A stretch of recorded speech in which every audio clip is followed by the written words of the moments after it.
Imagine waking up one morning and realizing that the person you've been your entire life, the one who reacts to criticism with defensiveness, who seeks validation from others, who runs from uncomfortable truths, is not actually you.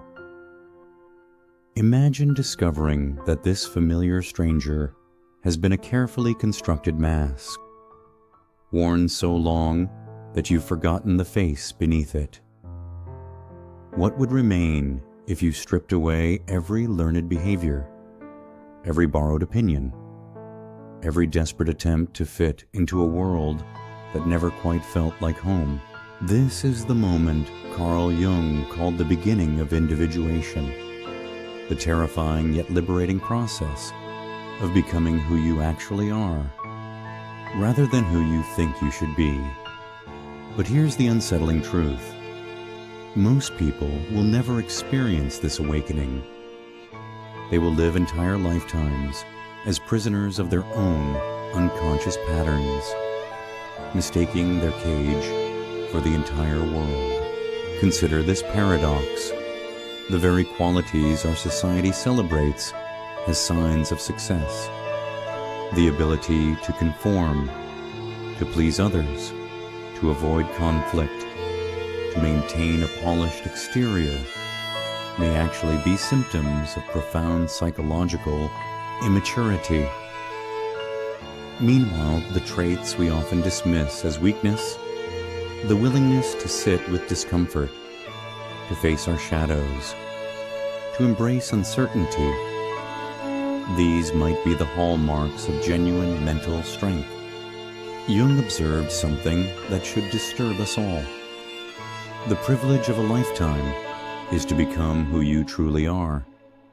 A privilege, not a given, not an automatic process, but something so rare that most humans never claim it. Why? What invisible forces keep us trapped in psychological adolescence? Even as our bodies age and our responsibilities multiply, picture the last time you felt truly authentic, not performing for others, not managing your image, not calculating your words for maximum impact. Can you even remember such a moment? Or has authenticity become so foreign that you've forgotten what it feels like to simply be yourself without apology or explanation? This amnesia isn't accidental. From the moment we're born, we're taught that love is conditional, that acceptance depends on good behavior, that approval must be earned through conformity. We learn to split ourselves in two: the acceptable self that we show the world, and the hidden self that we bury deeper with each passing year. Jung called this buried self the shadow, and he understood something that our culture desperately wants to ignore. You cannot become mentally strong until you make peace with your darkness. But here's where the story becomes even more troubling. The very people who appear most confident, most successful, most put together, are often the most disconnected from their authentic selves. They've become master performers, skilled at playing the roles that society rewards, while their true essence withers in the depths of their unconscious. They mistake their performance for their identity, their mask for their face. What if I told you that everything you've been taught about mental strength is backwards? That true psychological maturity isn't about controlling your emotions, but about understanding them. That it's not about having all the answers, but about being comfortable with profound questions. That it's not about being unshakable, but about learning to dance with uncertainty. Jung identified specific patterns, psychological signatures, that mark the transition from unconscious living to conscious being. These aren't personality traits you can simply decide to adopt. They're hard-won insights that emerge only after you face the parts of yourself you'd rather keep hidden. They're the fruits of what he called the sacred wound, the necessary suffering that cracks open the ego's protective shell and allows the authentic self to emerge. The question that should haunt you as you move through your days is this: are you living your life, or is your life living you? Are you making conscious choices based on your deepest values, or are you simply reacting to the world around you from a place of unconscious conditioning? The difference between these two states isn't just philosophical. It's the difference between psychological childhood and maturity, between weakness and genuine strength. Most people never even realize they have a choice. They stumble through life, assuming that their automatic reactions are simply who they are, never questioning whether there might be another way to exist. They mistake their conditioning for their nature, their wounds for their identity, their fears for wisdom. But you're here, reading these words, which means something in you suspects there's more to this existence than the surface-level performance you've been giving. Something in you recognizes that beneath the layers of societal programming and psychological defense mechanisms, there's a deeper truth waiting to be discovered. The question is, are you ready to find out what that truth might cost you? The answer to that question lies buried in the architecture of human consciousness itself, a structure that Jung spent decades mapping like a psychological archaeologist. What he discovered should fundamentally disturb how you understand your own mind.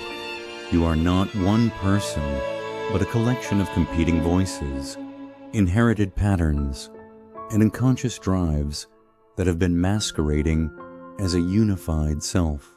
This isn't merely an interesting philosophical concept. This is the hidden problem that keeps you psychologically imprisoned. You've been living under the illusion that you are the narrator of your own story, when in reality, you're often just a character being written by forces you don't even recognize.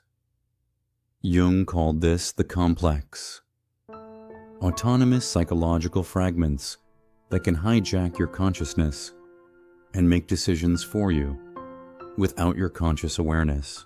Consider how this plays out in your daily life. You walk into a room and immediately scan for approval or disapproval in others' faces. You didn't consciously choose to do this. It happens automatically, driven by what Jung identified as the persona complex. This isn't you being social. This is a psychological survival mechanism that learned, perhaps in childhood, that love was conditional on performance. The persona, your public mask, has become so dominant that you've forgotten there's a face underneath.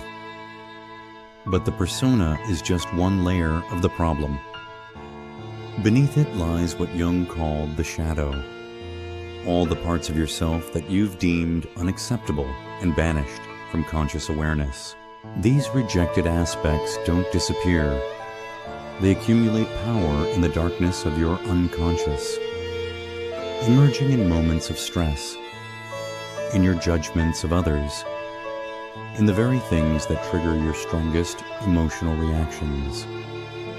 Here's where it gets psychologically disturbing.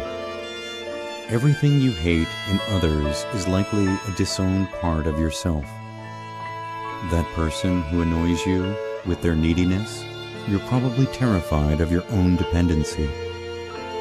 The individual whose arrogance makes your skin crawl, you're likely wrestling with your own suppressed grandiosity Jung understood that we don't see the world as it is. We see it as we are, filtered through the lens of our projections and repressions. This creates what philosophers like Jean-Paul Sartre called bad faith, a state of self-deception where you convince yourself that your conditioned responses are authentic choices. You tell yourself you're being realistic when you're actually being fearful. You claim you're being responsible when you're actually avoiding growth. You insist you're being mature when you're actually stuck in patterns that were formed when you were psychologically 7 years old. The roots of this problem run deeper than personal psychology. They're embedded in the very fabric of civilization itself. As Nietzsche observed, society requires conformity to function. But conformity is the enemy of individuation. From the moment you enter school, you're taught to suppress your natural instincts, to fit into predetermined molds, to value external approval over internal truth. The system doesn't maliciously intend to crush your spirit. It simply cannot function if everyone is authentic. This creates what Jung called the collective unconscious, a shared reservoir of inherited patterns, archetypes, and cultural conditioning that shapes your behavior in ways you'll never fully understand. You think you're making individual choices, but you're often just acting out ancient scripts that have been running in human consciousness for millennia. The warrior who must prove his strength through aggression. The mother who must sacrifice herself for others. The sage who must have all the answers. Viktor Frankl, who survived the concentration camps, understood something crucial about this dynamic. Everything can be taken from a man, but one thing, the last of the human freedoms, to choose one's attitude in any given set of circumstances. But here's the tragedy. Most people never realize they have this choice. They're so identified with their conditioning that they mistake their prison for their identity. This identification with conditioning is what keeps you psychologically immature. Regardless of your age or achievements, you remain reactive rather than responsive, defensive rather than curious, closed rather than open. You live in what Arthur Schopenhauer called the world as representation, a reality filtered through your fears, desires, and unconscious assumptions, rather than encountering the world as it actually is. The problem compounds itself because this unconscious living feels safer than consciousness. Awareness demands responsibility, and responsibility requires you to face the terrifying truth that you are free to choose your response to life. It's easier to remain a victim of your circumstances, your past, your biology, your culture, anything that allows you to avoid the weight of genuine choice. Jung observed that most people would rather be unconsciously miserable than consciously uncertain. They prefer the familiar prison of their conditioning to the unknown territory of authentic living. They choose the devil they know over the angel they don't recognize. This isn't weakness. It's the natural tendency of the ego to maintain its sense of control and identity, even when that control is illusory and that identity is borrowed. But here's the crucial insight that separates mental strength from psychological fragility. The individuals who develop genuine maturity are those who become willing to face this unconscious material They stop running from their shadows and start integrating them. They stop identifying with their personas and start discovering who they are beneath the mask. This process isn't comfortable. It requires what Jung called holding the tension of opposites. Being simultaneously confident and humble, strong and vulnerable, certain and uncertain. It demands that you develop what he termed psychological endurance, the ability to sit with paradox, to live with questions, to embrace the unknown parts of yourself without immediately trying to fix or change them. The hidden problem isn't that you have an unconscious. It's that you're unconscious of your unconscious. And this unconsciousness is what keeps you trapped in patterns that no longer serve you, if they ever did. The consequences of this unconscious living ripple through every aspect of human existence, like invisible shockwaves, shaping not just individual lives, but the very fabric of society itself. You walk through your days completely unaware that your reactions, your choices, your relationships, everything you consider normal, are being orchestrated by psychological forces that operate beneath the threshold of your awareness. Consider how this plays out in your closest relationships. You meet someone and feel an instant connection, convinced this is chemistry or compatibility. But what you're actually experiencing is what Jung called projection.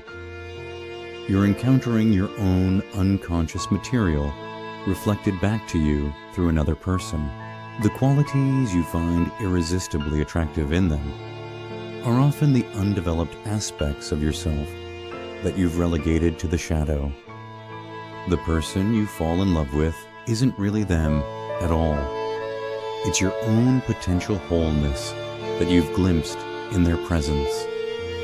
This is why relationships that begin with intense passion often end in bitter disappointment.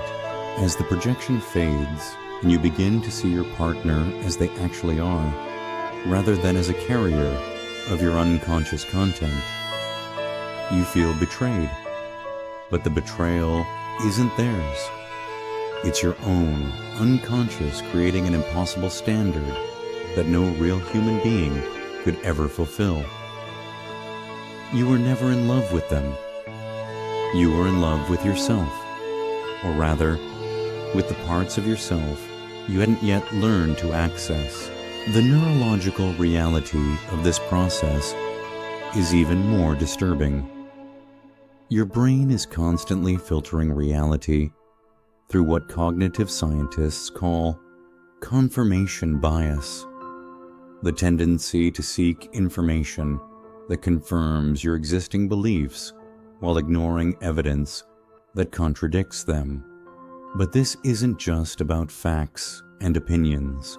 Your unconscious beliefs about yourself, about others, about what's possible in life, are literally shaping what you're able to perceive. You're not seeing reality. You're seeing your psychological conditioning projected onto reality. This creates what Jung called synchronicity, meaningful coincidences that seem to validate your unconscious beliefs. But these aren't mystical events. They're the inevitable result of a mind that's unconsciously selecting and interpreting information to maintain its existing worldview. If you believe you're unworthy of love, you'll unconsciously seek out partners who confirm this belief. If you believe the world is dangerous, you'll notice every threat while remaining blind to countless acts of kindness and safety. The cultural consequences of this unconscious living are staggering. Entire societies can become trapped in collective shadows, projecting their disowned material onto other nations, other races, other religions, wars, prejudice, systemic oppression. These aren't the result of individual evil, but of collective unconsciousness, when millions of people are simultaneously projecting their shadows onto the same targets.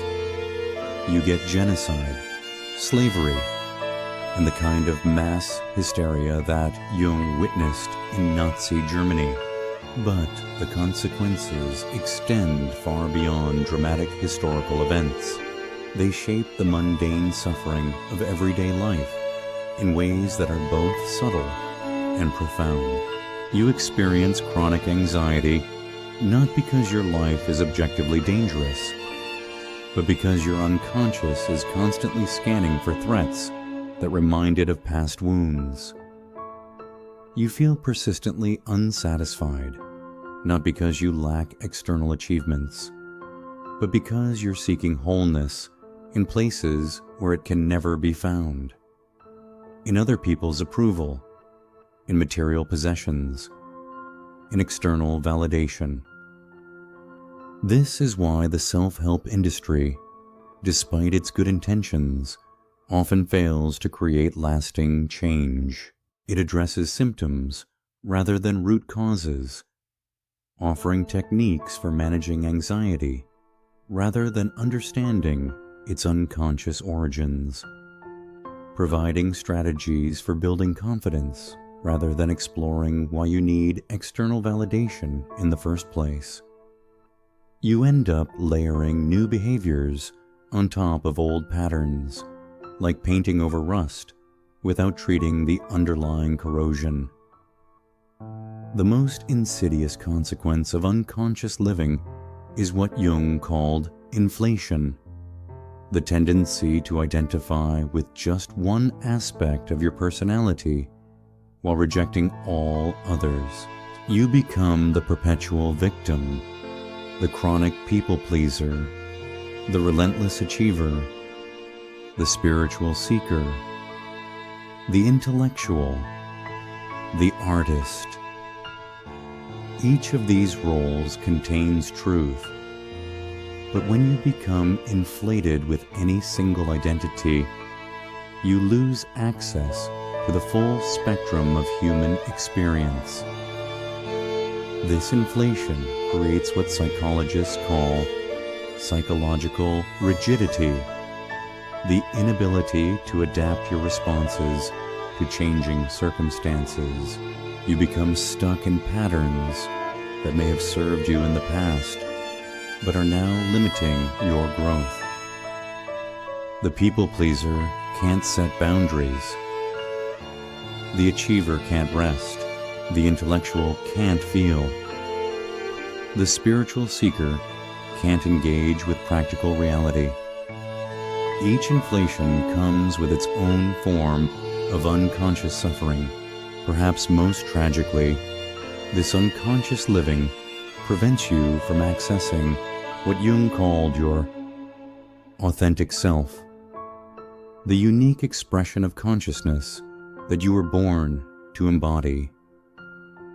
Instead, you live as a pale imitation of others, following scripts written by parents, teachers, culture, and society. You mistake their expectations for your desires, their fears for your limitations, their dreams for your purpose. The neuroplasticity research of recent decades has revealed something that should both terrify and inspire you. Your brain is constantly rewiring itself based on your thoughts, behaviors, and experiences. This means that unconscious living isn't just a temporary state. It's literally reshaping your neural pathways, making unconscious patterns stronger and more automatic with each repetition. You're not just stuck in psychological patterns. You're physically reinforcing them at the cellular level. But here's the most devastating consequence of all: time. Every day you live unconsciously, is a day you're not living as yourself. Every reaction driven by unconscious conditioning is a moment of authentic choice that you'll never get back. Every relationship contaminated by projection is a connection that might have been real but wasn't. Every emotion suppressed to maintain your persona is a piece of aliveness that dies a little death. The urgency of this realization should shake you to your core. You're not just missing out on happiness or success. You're missing out on your own life. And the window for awakening from this unconscious sleep is finite. Jung himself warned that individuation, the process of becoming who you truly are, is a lifelong journey that most people never begin. But here's where the story takes a radical turn. What if everything you've been taught about change is backwards? What if the path to psychological freedom doesn't involve becoming someone new, but rather involves stripping away everything you've been pretending to be? What if mental strength isn't about developing more control, but about learning to surrender control to a deeper intelligence within yourself? The rebellion against unconscious living begins with a counterintuitive act. You must become curious about your own suffering. Not in a masochistic way, but with the fascination of a scientist studying an unknown phenomenon. Jung discovered that symptoms aren't problems to be solved. They're messages from your unconscious, attempting to guide you toward wholeness. Your anxiety isn't a malfunction. It's information. Your depression isn't a weakness. It's your psyche's way of forcing you to slow down and examine what you've been running from. This represents a fundamental shift in how you relate to your inner experience. Instead of trying to fix, change, or eliminate uncomfortable emotions, you begin to ask, what is this feeling trying to tell me? What part of me is asking for attention? This isn't positive thinking or spiritual bypassing. It's the development of what Jung called psychological courage. The willingness to face whatever arises within you without immediately trying to escape or transform it. The first sign of mental strength, according to Jung, is the ability to sit with paradox. Psychologically mature individuals can hold contradictory truths simultaneously without needing to resolve them immediately. They can be confident and humble, strong and vulnerable, certain and uncertain. They've learned that the human psyche is vast enough to contain all of these apparent opposites, and that trying to eliminate one side of the equation only creates internal war. Consider how this plays out in real life. When someone criticizes you, instead of immediately defending yourself or attacking back, you pause. You feel the sting of the criticism and the urge to protect your ego, but you also become curious about whether there might be some truth in their words. You hold both the possibility that they're wrong and the possibility that they're right, without needing to resolve the tension immediately. This is what Jung called holding the tension of opposites, a skill that most people never develop because it requires enormous psychological endurance. The second rebellion involves what Jung called shadow work, the systematic exploration of everything you've rejected about yourself. This isn't about becoming a different person. It's about reclaiming the parts of yourself that you've disowned.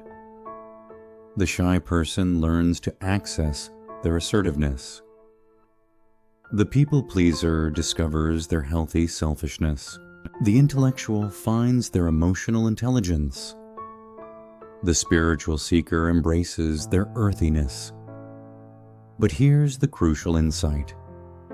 You don't integrate your shadow by acting it out unconsciously.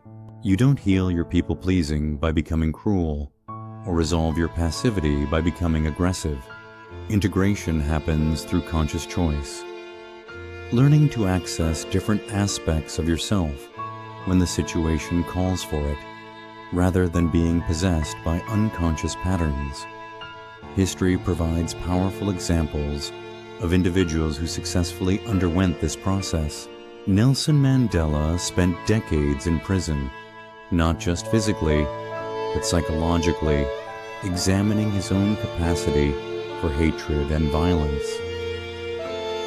Instead of being consumed by these shadow emotions, he integrated them consciously, emerging with a kind of strength that could only come from having faced and accepted his own darkness.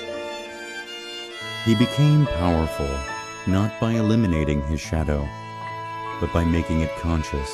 The third aspect of rebellion involves what Jung called active imagination, the practice of dialoguing with the different parts of your psyche as if they were separate entities. This isn't psychosis, it's a sophisticated form of internal communication. You might have a conversation with your inner critic, asking it what it's really afraid of. You might dialogue with your people-pleasing tendency, discovering the childhood wound that created it. You might speak with your anger, learning what boundary it's trying to protect. This practice reveals something profound. You are not your thoughts, your emotions, or your patterns. You are the consciousness that can observe and interact with all of these phenomena. This awareness creates what Jung called psychological space, the gap between stimulus and response, where genuine choice becomes possible. In this space, you discover that you don't have to be a victim of your conditioning. You can choose your response based on wisdom, rather than react from unconscious programming. The fourth rebellion is perhaps the most radical. You must learn to disappoint people. This doesn't mean becoming cruel or insensitive. It means developing the courage to be authentic, even when authenticity conflicts with others' expectations. Jung observed that the fear of disappointing others is often the greatest obstacle to psychological maturity. You remain trapped in roles that don't fit, relationships that don't nourish you, and careers that don't fulfill you, all because you're terrified of letting someone down. But here's the paradox. When you stop trying to be who others want you to be, you often become more lovable, not less. People are drawn to authenticity because it's so rare. They can sense when someone is being real versus when they're performing. And genuine presence has a magnetic quality that no amount of people-pleasing can replicate. The final aspect of rebellion involves what Jung called amplification, the practice of expanding your consciousness beyond the narrow confines of your personal identity. You begin to see yourself not just as an individual, but as part of a larger pattern of consciousness that includes all of humanity. Your personal struggles become universal themes. Your individual healing contributes to collective healing. Your journey toward authenticity gives others permission to begin their own. This shift from personal to transpersonal consciousness is what Jung meant by individuation. Not becoming more selfish, but becoming more fully yourself in service of something larger than your ego. You realize that your authentic self is not separate from others, but intimately connected to the whole of existence. And now we arrive at the ultimate revelation. the insight that renders all your previous struggles suddenly clear, like a lens coming into perfect focus after years of blurred vision. The deepest truth about mental strength and psychological maturity isn't what you think it is. It's not about developing unshakable confidence or emotional invulnerability. It's not about having all the answers or achieving some state of perpetual inner peace. The ultimate truth is this: you are already whole. You have always been whole. The fragmentation you've experienced, the sense of something missing, the endless search for completion, all of this has been an elaborate illusion created by your identification with thoughts, emotions, and roles that were never actually you. Jung discovered something that should fundamentally alter how you understand your entire existence. What you call mental strength isn't something you develop or acquire. It's something you uncover. It's been there all along, buried beneath layers of conditioning, fear, and false identification. The mature psyche isn't a construction project. It's an archaeological dig, revealing the authentic self that has been waiting patiently beneath the accumulated debris of a lifetime. This revelation comes with a shock of recognition that can be both liberating and terrifying. You realize that every moment of suffering in your life has been self-created, not because you're weak or flawed, but because you forgot who you really are. You've been like an actor so immersed in playing a role that you've forgotten your true identity, experiencing genuine terror when the character faces danger, genuine heartbreak when the character loses love, genuine despair when the character fails. But here's the profound shift. When you remember that you are not the character, but the consciousness playing the character, everything changes. The fears that once paralyzed you become interesting phenomena to observe. The criticisms that once devastated you become information to consider or dismiss. The failures that once defined you become learning experiences in a larger story of growth and discovery. This doesn't mean you become emotionally numb or disconnected from life. Quite the opposite. When you're no longer defending a false self, you can afford to feel everything more fully. When you're not trying to maintain an image, you can respond authentically to whatever arises. When you're not protecting an ego, you can love without condition and create without attachment to outcomes. Jung called this state psychological objectivity, the ability to observe your own mental and emotional processes with the same clarity you might observe clouds moving across the sky. You see thoughts arising and passing away. You feel emotions flowing through you like weather patterns. You notice behavioral patterns playing out like old movies, but you're no longer identified with any of it as you. This objectivity reveals something that changes everything. The voice in your head that you've always assumed was you is actually just one of many voices, and probably not the wisest one.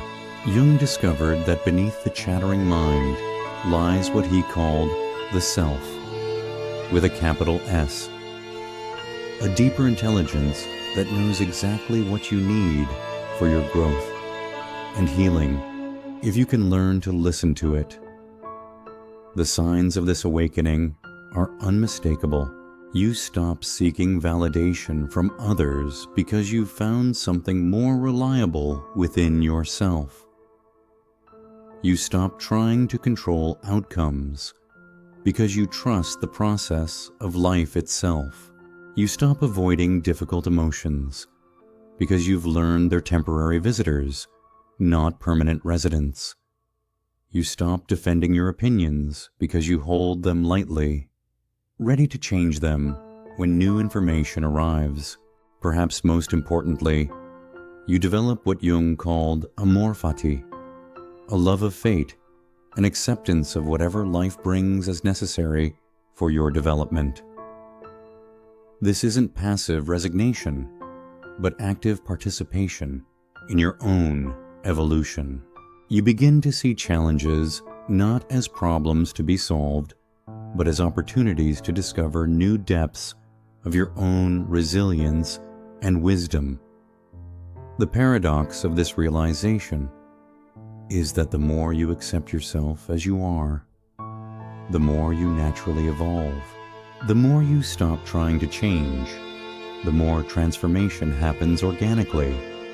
The more you embrace your humanity, the more you transcend its limitations. This isn't a goal to achieve, but a recognition of what has always been true. In your relationships, this shift creates what Jung called conscious love, the ability to see and accept others as they are, rather than as projections of your own unconscious material.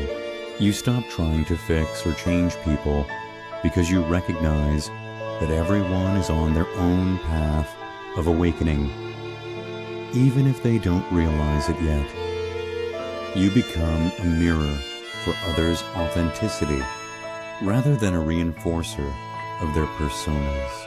The ultimate sign of mental strength and maturity is the ability to live from this place of recognition consistently. Not perfectly, but consistently. You still have emotions, still face challenges, still make mistakes, but you do so from a place of deep knowing rather than unconscious reactivity. You become like a skilled martial artist who can engage fully in combat while remaining centered and calm. This is your birthright. This is what you came here to discover, not through years of therapy or spiritual practice, though these may help, but through the simple recognition of what you already are beneath all the layers of conditioning and identification. The journey of individuation that Jung mapped so carefully ultimately leads to this: the realization that there was never anywhere to go, nothing to achieve, no one to become. You are already home. You have always been home. The question is, are you ready to stop searching and start living from this recognition? Are you ready to embody the mental strength and psychological maturity that has been waiting patiently for you to claim it? The choice, as always, is yours. But now you know. You are not choosing whether to become whole. You are choosing whether to remember that you already are.